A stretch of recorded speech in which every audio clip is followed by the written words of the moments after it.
Waktu lagi merem dan mencoba untuk tidur di malam hari, kadang pikiran kita malah menjadi liar. Kemudian muncul pertanyaan-pertanyaan yang membingungkan, seperti mengapa kita merasa sepi saat kita sendiri, atau mengapa kita merasa kasihan ketika melihat kucing yang terluka di pinggir jalan. Jawaban-jawaban atas pertanyaan tersebut memang masih membingungkan, tapi ada satu bidang ilmu yang mempelajari teka-teki tersebut. Ilmu yang mencari tahu bagaimana cara kita berpikir dan bagaimana cara kita berperilaku. Sebuah bidang ilmu yang penuh tanda tanya bernama psikologi.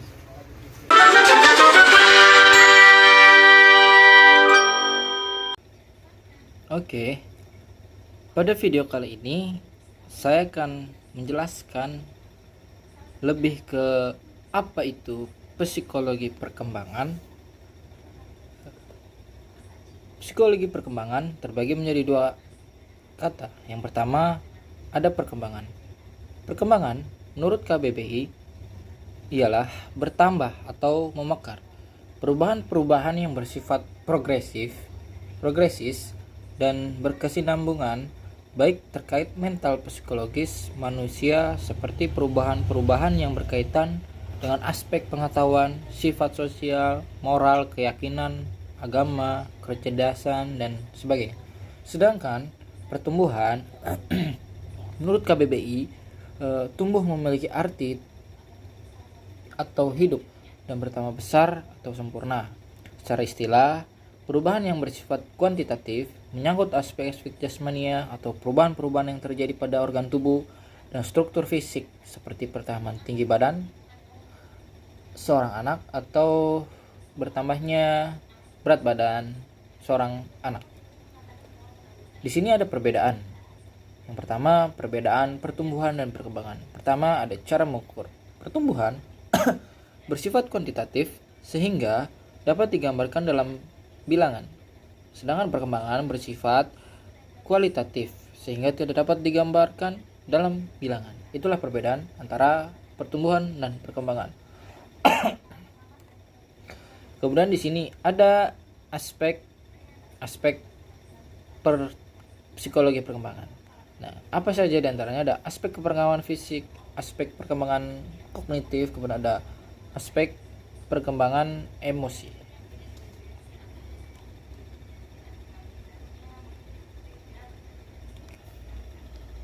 Kemudian ada aspek perkembangan sosial, ada aspek perkembangan moral, kemudian ada aspek pengembangan bahasa. Nah, hukum dasar pengembangan. Kemudian ada hukum dasar perkembangan. Hukum konvergensi, itu William Stein menyatakan bahwa pertumbuhan dan perkembangan itu adalah hasil pengaruh bersama kedua unsur pembawa dan lingkungan. Hukum bertahan dan mengembangkan diri. Setiap manusia mempunyai hasrat untuk mempertahankan diri. Dari sikap mempertahankan diri tersebut akan berlanjut menjadi sikap untuk mengembangkan diri. Ada juga hukum masa peka. Masanya suatu fungsi mudah atau peka untuk dikembangkan. Misalnya anak usia atau sampai 2 tahun yang mengalami masa peka untuk berbicara dan meniru sehingga apa yang diajarkan mudah diikuti dan berhasil dengan baik. Kemudian ada hukum kesatuan organis, kemudian ada hukum rekapitulasi. Hukum organis, berkembangnya fungsi fisik maupun mental psikologis pada diri manusia itu tidak berkembang lepas satu sama lainnya. Rekapitulasi merupakan pengulangan ringkasan dari kehidupan suatu bangsa yang berlangsung secara cepat atau lambat selama berabad-abad. Nah, kemudian ada tugas masa dewasa akhir. Masa dewasa akhir disebut juga masa penutupan dalam rentang hidup pada seseorang, di mana masa ini bisa dikatakan masa yang beranjak jauh dari kehidupan atau masa sebelumnya. Tugas perkembangan pada masa dewasa akhir, yang pertama ada menciptakan kepuasan dalam keluarga sebagai tempat tinggal di hari tua, kemudian menyesuaikan hidup dengan penghasilan sebagai pensiunan, membina kehidupan rutin yang menyenangkan, dan lain-lain. Faktor perkembangan, persoalan mengenai faktor-faktor apakah memungkinkan atau mempengaruhi perkembangan, jawab oleh para ahli dengan jawaban yang berbeda-beda. Para ahli yang beraliran nativisme berpendapat bahwa perkembangan individu semata-mata ditentukan oleh unsur pembawaan. Jadi, perkembangan individu semata-mata tergantung kepada faktor dasar atau pembawaan. Sedangkan faktor dasar atau pembawaan ini tidak terpengaruhi sama sekali. Aliran empirisme ini menjadikan faktor lingkungan atau pembawaan maha kuasa dalam menentukan perkembangan seorang individu. Tokoh aliran ini adalah John Locke. Aliran yang tampak menengani kedua pendapat aliran yang ekstrim di atas adalah aliran konvergensi, dengan tokohnya yang terkenal adalah William Stern. Kemudian ada perkembangan fisik dewasa akhir. Perkembangan fisik merupakan menurunnya dan memburuknya fungsi dan keadaan fisik pada lansia. Perubahan fisik ini perubahan yang bisa kita lihat dan kita rasakan. Perubahan ini pasti terjadi pada masa dewasa akhir atau lansia, yang mana tidak ada seorang pun yang menghindari dan menutupinya. Karena hal ini merupakan ketentuan dari Allah Subhanahu wa taala. Banyak perubahan fungsi organ yang semakin menurun dalam masa dewasa akhir ini, seperti menurunnya beberapa sistem saraf atau kemampuan berpikir otak. Kemudian perkembangan fisik dewasa akhir terbagi menjadi beberapa. Daya ingat atau memori, indera penglihatan, indera pendengaran, indera peraba, daerah bagian kepala, tubuh, persendian, perubahan pada kesehatan. Perkembangan psikis dewasa akhir menurut David Wetzler dalam Demista tahun 2008, kemunduran kemampuan mental merupakan bagian dari proses penuaan organisme secara umum. Perubahan yang terjadi pada masa dewasa akhir disebut juga masa penutupan dalam rentang hidup pada seseorang, di mana masa ini bisa dikatakan masa yang beranjak jauh dari kehidupan atau masa sebelumnya. Resiko pada masa pendewasaan akhir. Yang pertama ada otak menjadi tua, sistem kekebalan tubuh berkurang, kemudian penampilan fisik dan pergerakan lebih menonjol. Di sini ada perkembangan usia lanjut. Usia lanjut itu yang dimaksud usia lanjut adalah periode penutupan dalam rentang hidup seseorang yang dimulai saat seseorang mulai masuk usia 60 tahun.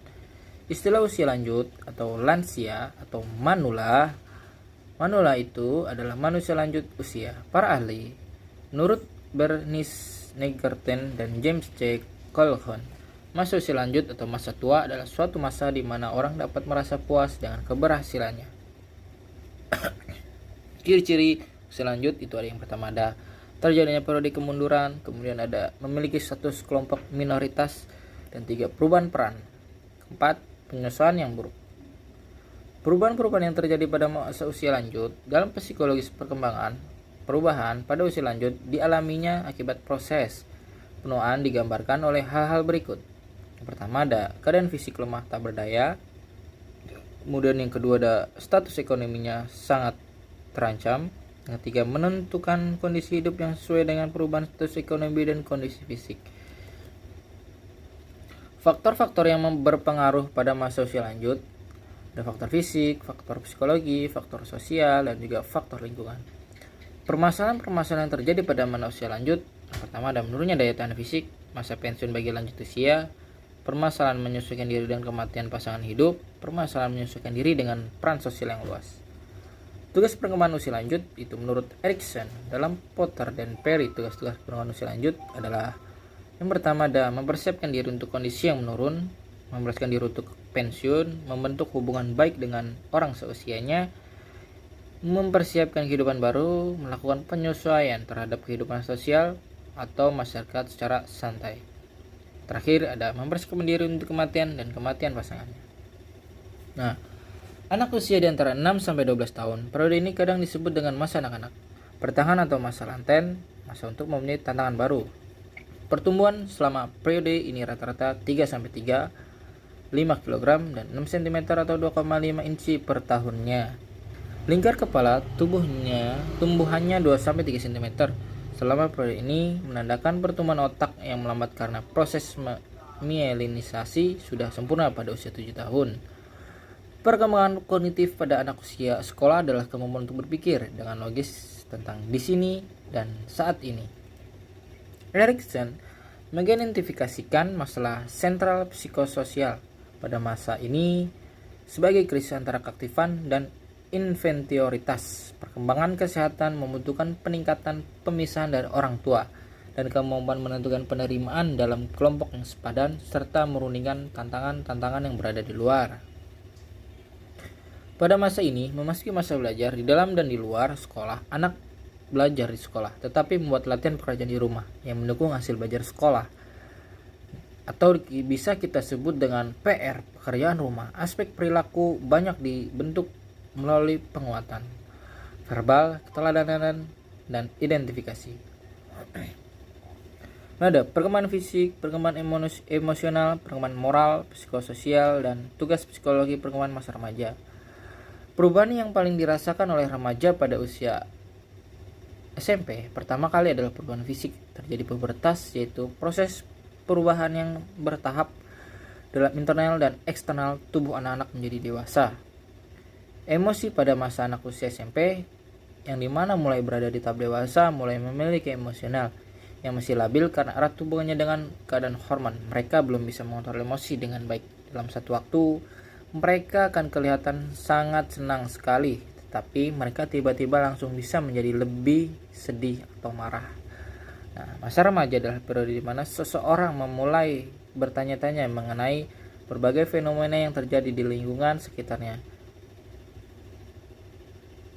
Sebagai dasar bagi pembentukan nilai diri mereka, Elliot Turrell menyatakan bahwa para remaja mulai membuat penilaian tersendiri dalam menghadapi masalah-masalah populer yang berkaitan dengan lingkungan mereka, misalnya politik, kemanusiaan, perang, keadaan sosial, dan sebagainya. Masa remaja merupakan masa di mana anak dalam fase menuju dewasa, maka hal yang harus dipahami dan memahamkan kepada anak fase ini adalah bagaimana memaksimalkan potensi fisik maupun rohani anak tersebut. Dan puncak kemampuan fisik individu dicapai antara usia 18 sampai 30 tahun yang diikuti dengan kesehatan yang baik. Beberapa hal yang harus diperhatikan pada usia ini adalah nutrisi dan pola makan, olahraga serta ketergantungan terhadap suatu obat. Hal ini menjadi titik perhatian sendiri karena sangat mempengaruhi keadaan kesehatan. Program kognitif remaja menurut Jane Piaget berada periode terakhir dan tertinggi dalam tahap operasi formal. Pada periode ini, idealnya para remaja sudah memiliki pola pikir sendiri dalam usaha memecahkan masalah-masalah yang kompleks dan abstrak. Dan ada perkembangan emosional dimulai pada usia dini ketika anak-anak masuk taman kanak-kanak dan prasekolah. Melalui interaksi mereka dengan orang lain, anak-anak mengembangkan kemampuan sosial dan intelektualnya. Perkembangan emosional dan intelektual biasanya berjalan beriringan untuk membantu anak mengembangkan kemampuan sosialnya. Karena interaksi antara anak-anak dan orang dewasa menciptakan kesehatan emosional. Masa remaja merupakan masa di mana anak dalam fase menuju dewasa, maka hal yang harus dipahami dan memahamkan kepada anak fase ini adalah bagaimana menghasilkan potensi fisik maupun rohani anak tersebut. Nih, ciri-ciri masa remaja. Masa remaja sebagai periode yang penting. Kemudian masa remaja sebagai periode peralihan. Yang terakhir adalah masa remaja sebagai masa mencari identitas. Remaja, pada masa perkembangan remaja ini ada beberapa aspek yang sangat menonjol. Yang pertama ada perkembangan fisik secara umum, kemudian perubahan eksternal untuk tinggi rata-rata, perubahan internal, sistem pencernaan tahap pasca puber. Kemudian perkembangan kognitif pada masa remaja, pertumbuhan otak dan perkembangan kemampuan remaja awal. Pertumbuhan otak anak wanita meningkat lebih cepat dalam usia 11 tahun dibandingkan pertumbuhan otak pria, tetapi pertumbuhan otak anak pria di usia 13 tahun meningkat 2 kali lebih cepat dibandingkan dengan kecepatan pertumbuhan otak anak perempuan seusianya. Peran remaja dan lingkungannya. Yusuf Samsu dalam Psikologi Perkembangan Anak Remaja tahun 2006 mengklasifikasikan sebagai berikut.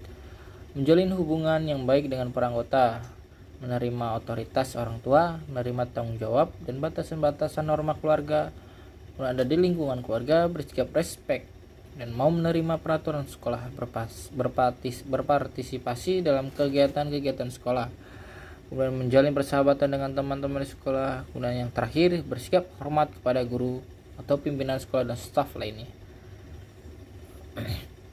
Dan kematangan emosi, konsep diri dan kenakalan remaja ialah kemampuan remaja dalam mengekspresikan emosi secara tepat dan wajar dengan pengendalian diri, memiliki kemandirian, memiliki konsekuensi diri, serta memiliki penerimaan diri yang tinggi.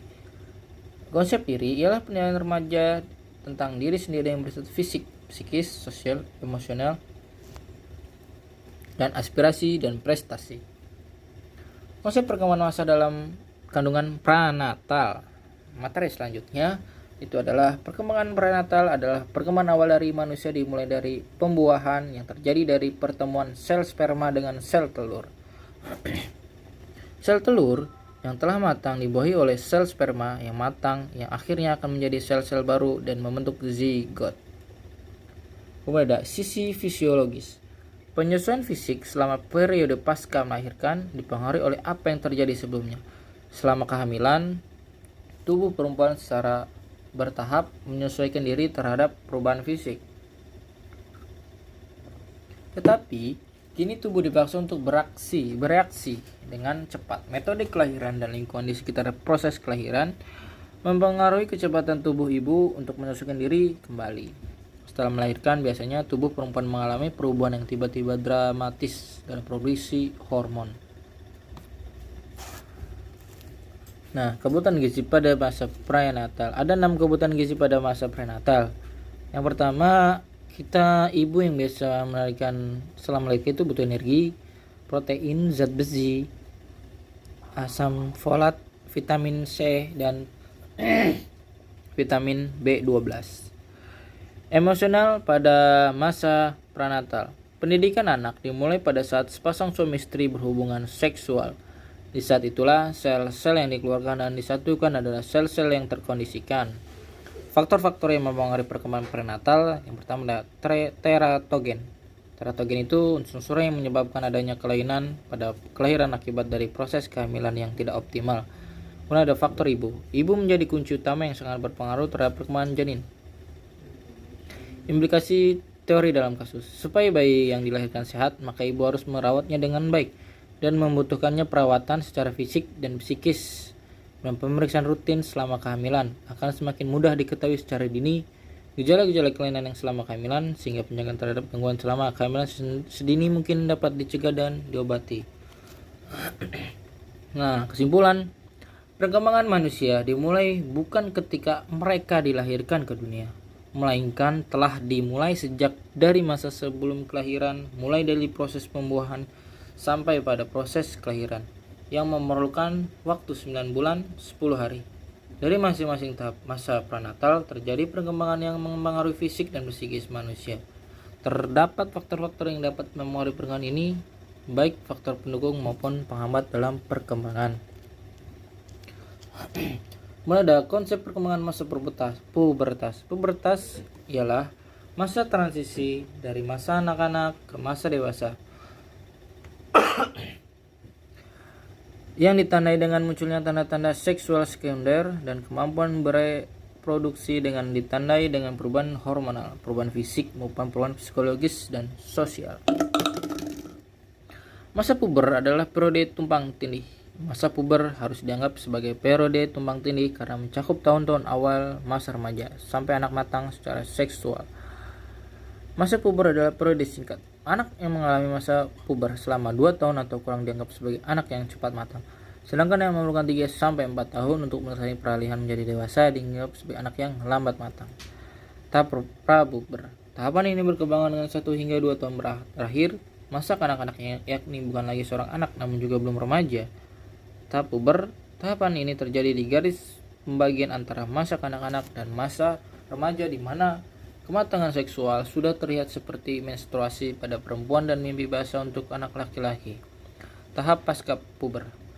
Tahapan ini berlangsung antara tahun pertama atau kedua masa remaja. Dalam tahapan ini, ciri seks sekunder bisa berkembang dengan baik dan organ seks juga sudah berfungsi secara matang.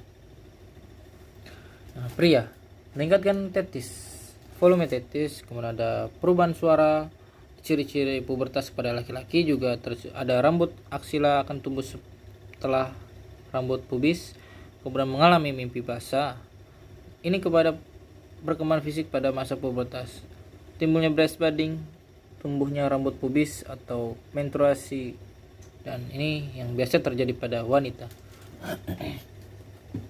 Pemikiran operasi formal menurut para ahli. Pemikiran operasi formal penemuan remaja mengenai kemampuan untuk berpikir secara hipotesis, masalah pikiran-pikiran bebas dengan kemungkinan tidak terbatas. Kemudian pemikiran operasi formal akhir ketika remaja menguji penalarannya dan pengalaman keseimbangan intelektual mengalami perbaikan. Melalui akomodasi, remaja mulai menyesuaikan pergolakan yang dialami.